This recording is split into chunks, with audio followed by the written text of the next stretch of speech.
वर्तमान में एनसीईआरटी की पुस्तकों को लेकर के जो बदलाव हुआ है, उन बदलाव में क्या सही है, क्या गलत, वो बदलाव क्यों हुआ है? क्योंकि शिक्षा और पाठ्य पुस्तकें करोड़ों छात्रों और उनके माध्यम से जनमानस को निर्माण करने में बहुत बड़ी भूमिका निभाती हैं। जब भी सरकार अगर बदलेगी तो शिक्षा व्यवस्था को अपने विचारधारा के अनुसार कुछ रूप देने की कोशिश करेगी। प्रोपेगेंडा का एक जरिया इतिहास को बना दिया गया था, इसलिए उस पर बहुत ज़्यादा चर्चा हो रही है। थियरी की इम्पोर्टेंस कम करके स्किल्स वगैरह पर, इंटर्नशिप पर, प्रैक्टिकल ट्रेनिंग पर भी बहुत ज़्यादा जोर दिया गया है। अब अच्छा है, एनसीईआरटी ने दिखाया कि अकबर कितना ही महान हो, लेकिन उसने भी जब चित्तौड़ को जीता तो इतने हजार लोग मारे, जिसकी आवश्यकता नहीं थी। मुगलों ने और तुर्कों ने न केवल बहुत भयंकर युद्ध किए, पर उनकी मारकाट युद्ध के बाद भी चलती थी। जैसे चित्तौड़ अगर जीत लिया अकबर ने, तो जीतने के बाद भी हजारों लोगों को मारा। तुर्कों के आने से पहले, अलाउद्दीन खिलजी से पहले, जो सबसे बड़ा लगान था राजस्व का स्रोत, वो 25%, बहुत से 30% होता। इसने तो 50 से 60 कर दिया। हाँ, अलाउद्दीन खिलजी ने उसको 50% कर दिया। जिस समय ताजमहल बन रहा था, बादशाह सलामत अपनी बेगम के लिए अफसाने गढ़ रहे थे, तो दक्षिण भारत पूरा अकाल से, भूख से भयंकर अकाल पड़ा था। इनकी सिसकियां भारत के लोगों को सुनाई, अनाज नहीं भिजवाया गया। नमस्कार, आज न्यूज जी इंडिया के इस प्लेटफॉर्म पर हमारे साथ हैं दिल्ली विश्वविद्यालय के अवकाश प्राप्त शिक्षक प्रोफेसर देवेश विजय।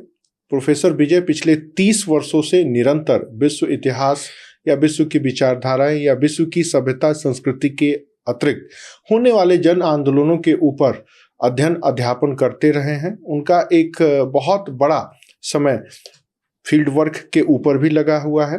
तो समकालीन भारत में शिक्षण व्यवस्था, शिक्षण पद्धति और शिक्षण के माध्यम के ऊपर उनका एक बहुत अच्छी पकड़ है। तो आज उनकी इसी विशेषता के तहत एनसीईआरटी में होने वाले बदलाव के ऊपर हम चर्चा करेंगे। स्वागत है सर आपका। धन्यवाद सर। मेरा पहला सवाल है आपसे कि अभी वर्तमान में एनसीईआरटी की पुस्तकों को लेकर के जो बदलाव हुआ है, उन बदलाव में क्या सही है, क्या गलत, वो बदलाव क्यों हुए हैं?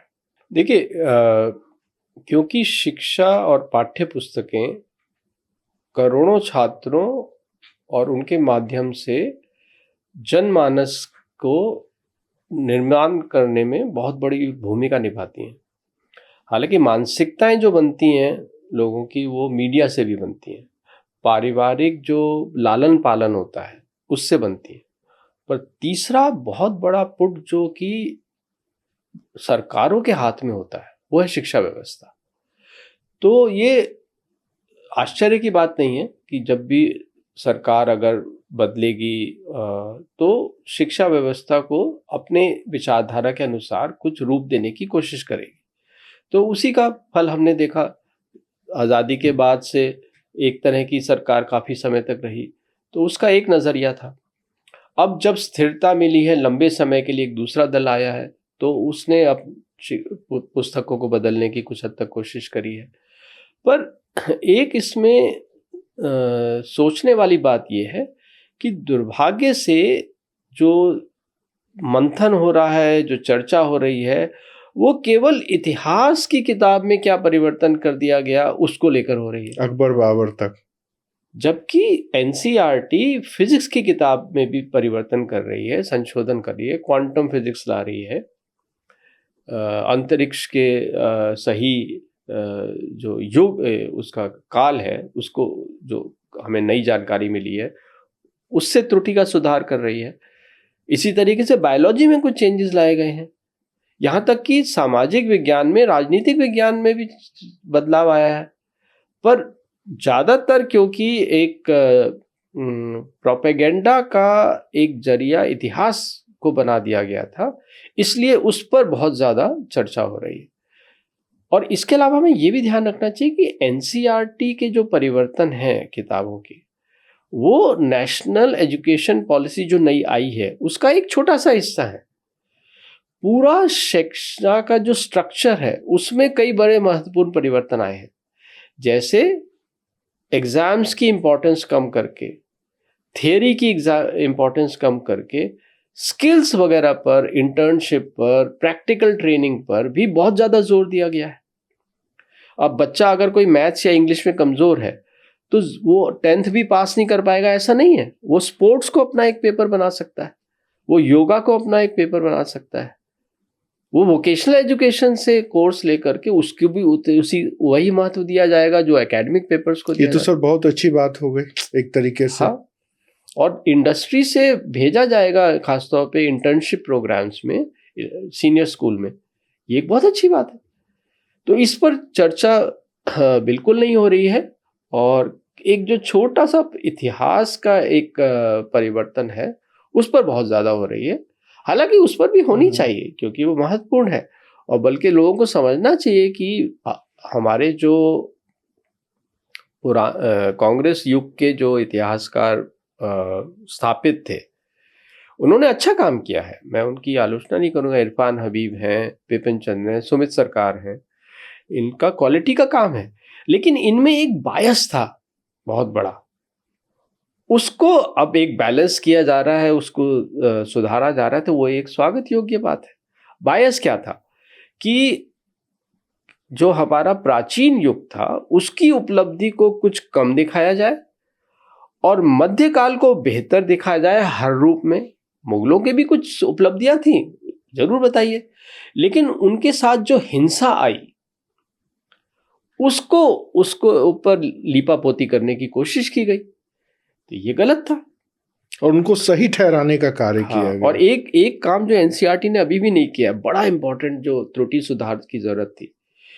मुगलों ने और तुर्कों ने ना केवल बहुत भयंकर युद्ध किए, पर उनकी मारकाट युद्ध के बाद भी चलती थी। जैसे जैसे चित्तौड़ अगर जीत लिया अकबर ने, तो जीतने के बाद भी हजारों लोगों को मारा। ये क्यों मारा सर, ये तो नहीं बताता ना। ये एक रवैया था, दो चीजें मिल गई थी। एक तो जो सेंट्रल एशिया है उसकी जो ट्राइब्स, जब उन्होंने इस्लाम अपना लिया तो उनकी अपनी एक हिंसक रीतियां थी। चंगेज खान तो सबसे ज्यादा हिंसक था, उसने तो मुसलमानों को भी बहुत मारा, तो वो मुस्लिम नहीं था, पर उनकी एक बड़ी लड़ने की एक परंपरा थी और हिंसक बहुत ज्यादा थे। तो वो मिल गया इस्लाम के साथ। इस्लाम का भी एक निश्चय था कि भाई हमें पूरी दुनिया में इस्लाम लाना है, तो वो भी युद्ध के लिए निकलते थे। तो इन दोनों के मिलने से जो जिस तरह के आक्रमण हुए उनसे हिंसा बहुत ज्यादा हुई। उसको सच को बताने में क्या बुराई। क्रिश्चियनिटी भी तो सर ऐसे ही फैला। इनफैक्ट कि मिडिल ईस्ट में जितने भी रिलीजन्स हैं वो इसी परंपरा, उसके पहले 34 से 35 धर्मों और मजहबों का प्रचलन दिखा जाता है जो कमसा सेमेटिक रिलीजन में खत्म होते गए। हाँ। तो इस्लाम इतना क्रूएल नहीं था जितना दिखाया जा रहा है, उसके पहले सारे क्रूएल थे। लेकिन मूल बात है कि इन सारी ऐतिहासिक घटनाओं को ढकना, छिपाना, हाँ, और उनको बरगलाना का पर्दा। और ये शुरुआत की थी नेहरू जी ने। ये मार्क्सवादियों से भी पहले नेहरू जी ने सबसे पहले ये लिखना शुरू किया। एक तरह का तुष्टीकरण के आगे झुकने वाली बात थी कि इस्लाम एक टॉनिक की तरह आया, जबकि इस्लाम एक बहुत बड़े संघार को लेके आया। आप सोचिए जरा कि जैसा कि काउंट किया गया है, कई 10 करोड़ भारत में कई मरे हैं इन युद्धों में तुर्कों के आने के बाद से। अच्छा, हमारे यहाँ भी पहले युद्ध होते थे, पर उनकी हिंसा की कोई तुलना नहीं है इससे। वो तो शाम को लड़ाई बंद हो जाती थी, एक दूसरे के जख्मियों को भी मदद करते थे। अलाउद्दीन खिलजी तो बेचारे रतन सिंह बाहर छोड़ने आए थे दावत के बाद, और उसको उठा करके वहां से ले गया। तो इस तरह की धोखेबाजियां पहले नहीं होती। कितने जो है, अशोक ने तो अपने भाई मारे, लेकिन कितने उदाहरण है कि भाई का सर काट के और बाप को भिजवा दिया। तो ये पहले कम था, हिंसा थी जरूर, पहले भी थी, और सती प्रथा बहुत बुरी थी, लेकिन इस तरह की हिंसा पहले नहीं थी। और इस सत्य को छिपाने की कोशिश की गई। ये एक बहुत बड़ा बायस था, जो कि अब अच्छा है एनसीईआरटी ने दिखाया कि अकबर कितना ही महान हो, लेकिन उसने भी जब चित्तौड़ को जीता तो इतने हजार लोग मारे जिसकी आवश्यकता नहीं थी। ये क्रूरता है, ये केवल एक योद्धा की कहानी तो नहीं फिर है। से डिबेट क्यों हो रहा है कि एनसीईआरटी का भगवाकरण हो रहा है या ऐसे हो रहा है वैसे क्योंकि हो रहा है? एक तबका है और ये इतिहासकार ये एक पूरे स्थापित है जो कि किसी भी कीमत पर मुगल और तुर्क काल की जो स्या पहलू है उसको बाहर आने देना नहीं चाहते। सेकुलरिज्म के आइडियोलॉजिस्ट वाले हाँ, जो अपने आप को हाँ। लिबरल और सेकुलर बोलते हैं, वो हाँ। कभी भी अगर मध्यकाल इस्लाम से जुड़ी हुई कोई भी चीज, इस्लाम में बहुत अच्छाइयां भी हैं, इसमें कोई शक नहीं, जैसे उनमें जात पात इतना नहीं है जितना हिंदू धर्म में, छुआछूत उस तरह से नहीं है जैसे हमारे यहाँ है। हालांकि मारकाट उनमें भी आपस में बहुत है, लेकिन छुआछूत जैसी चीज नहीं है। तो पर उसका एक स्या पहलू भी है कि इस्लाम बहुत ज्यादा हिंसा लेकर आया था। हिंसा, वो एक इंपीरियलिस्ट रिलीजन है, वो सारी दुनिया को इस्लाम को बुलवाना चाहते हैं। अब इसके लिए उन्होंने हिंसा भी करी है, तो उसमें सच को क्यों छिपाया जाए? और उसका कितना बड़ा असर पड़ा होगा खाली राजपूतों पे नहीं। वही मैं कह रहा था कि एक बड़ा पॉइंट इन्होंने अभी भी एनसीईआरटी ने छोड़ दिया है। तुर्कों के आने से पहले, अलाउद्दीन खिलजी से पहले, जो सबसे बड़ा लगान था राजस्व का स्रोत, वो 25%, बहुत से 30% होता था। इसने तो 50 से 60 कर दिया। हाँ, अलाउद्दीन खिलजी ने उसको 50% कर दिया। और इरफान हबीब खुद कहते हैं, जो मुगल काल के इतिहासकार हैं, कि 33% तो अकबर लेता था केंद्र, बाकी जमींदारों वगैरह का सबका अगर मिला दिया जाए तो 80% करीब पैदावार को ये लोग खा जाते थे, लठैत जमींदारों के उठा के ले जाते थे। तो वो किसान पर क्या बीतती होगी? ये बात तो मोरलैंड ने भी कही है, उसके अलावा बर्नियर ने भी कहा है, और ये बात इब्न बतूता ने भी कहा है। इरफान हबीब ने खुद कहा है 14वीं शताब्दी 18वीं शताब्दी तक किसान से छीन लिया जाता था। तो बेचारे किस तरह से रहते होंगे। फिर उसको बीज के लिए भी निकालना है, इसीलिए करोड़ों लोग मर जाते थे। जरा सी बारिश अगर रुक जाए तो करोड़ों लोग मर जाते थे। ये केवल अंग्रेजों के शासनकाल में नहीं मरे, उसके पहले भी यही था। जिस समय ताजमहल बन रहा था, बादशाह सलामत अपनी बेगम के लिए अफसाने गढ़ रहे थे, तो दक्षिण भारत पूरा अकाल से, भूख से भयंकर अकाल पड़ा था। इनकी सिसकियां भारत के लोगों को सुनाई, अनाज नहीं भिजवाया गया। तो ये एनसीईआरटी ने अभी भी नहीं हाईलाइट किया है, ये होना चाहिए। तो कुल मिला के सर, आपको लग रहा है कि एनसीईआरटी में जो वर्तमान में बदलाव हुआ है वो स्वागत योग्य है, वो सही दिशा में है, और इसके ऊपर विवाद कहीं से भी लॉजिकल नहीं है। हाँ। ये टोटली अनर्थक और बेबुनियाद और औचित्यहीन है, प्रेजुडिस से है ग्रसित। पर मैं बल्कि ये एक जरूर एनसीईआरटी की आलोचना करूंगा कि प्राचीन काल को हमें सबसे महान था हमारा देश, ऐसा इस दिशा में नहीं ले जानी चाहिए, अतिशयोक्तिपूर्ण वर्णन, जहां आलोचना की जरूरत है। देखिए, इतिहास ये नहीं कहता कि पुरानी गलतियों को आगे दोहराया जाए, हमें कोई वैर नहीं बढ़ाना है, और वो बिल्कुल नहीं बढ़ेगा जब हम कहेंगे कि हाँ, हमें भी कुछ कमियां थी। जैसे जाति प्रथा थी, इसको झुटलाना नहीं चाहिए, सती प्रथा थी, अस्पृश्यता थी, इब्न बटूता ने भी लिखा है, फाहियान ने भी लिखा है, तो आप कैसे झुटला सकते हैं? और हम बहुत अच्छी उपलब्धियां साहित्य में, विज्ञान में, गणित में बहुत महान उपलब्धियां थी हमारी, लेकिन चीन और रोम ने भी बहुत कुछ अचीव किया। तो ये कहना कि हम ही सबसे आगे थे, ये वाला विचार उचित नहीं होगा। ठीक है, तो सर कुल मिलाकर के अब इस मुद्दे को यहीं समाप्त कर देना ज्यादा बेहतर होगा।